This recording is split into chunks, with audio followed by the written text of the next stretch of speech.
State Trooper Leroy Torres, who returned from a tour of duty in Iraq, complaining of medical problems linked to waste disposal sites, burn pits. Torres said his declining health made it impossible to continue being a state trooper, so he asked the state for a different job, and then he sued when he was turned down.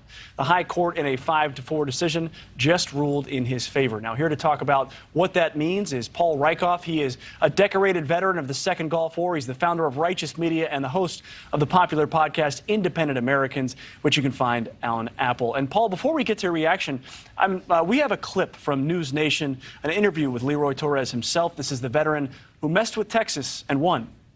You know, you have countless veterans that come from overseas with limitations, and where we shouldn't have that fear of coming back and concerned about perhaps our civilian jobs being compromised because of limitations that we have, that we battle.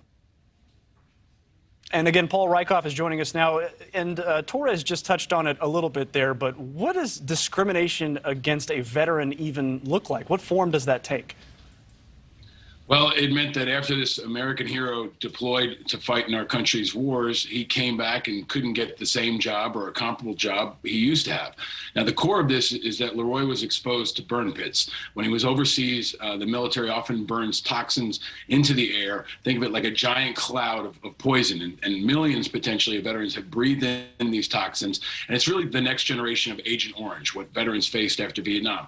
Torres faced these symptoms when he came home, and he asked for a comparable job back in Texas, and he was denied. So this is really a victory for him. He's a great patriot. This is a great 4th of July story. It's some good news out of the Supreme Court after a really divisive couple of weeks, and it's really a win for all veterans. It says that if you do us wrong, that a veteran can actually sue you. Texas is not uniquely exempt from the repercussions of what every other state faced if they discriminate against a veteran for any reason.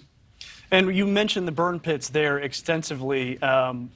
We've been talking about this for years. The VA denied scores of claims from veterans linking their exposure to various ailments that they developed later on. Some of them, again, were deadly, but in April, the VA did an about-face. So what can you tell us about the adjusting attitudes toward these burn pits?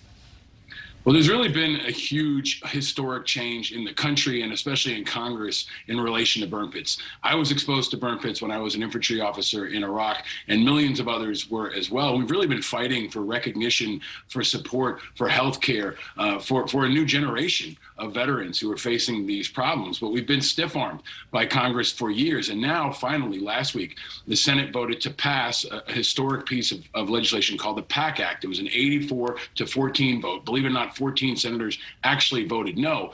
And it's gone forward. It's ready for the president's signature. But one lone U.S. senator, Senator Pat Toomey from Pennsylvania, is holding it up. If this goes through, it's going to be hundreds of billions of dollars in support for not just Iraq and Afghanistan veterans, but for Vietnam veterans and veterans of all types who faced any kind of toxin exposure. So this is very big.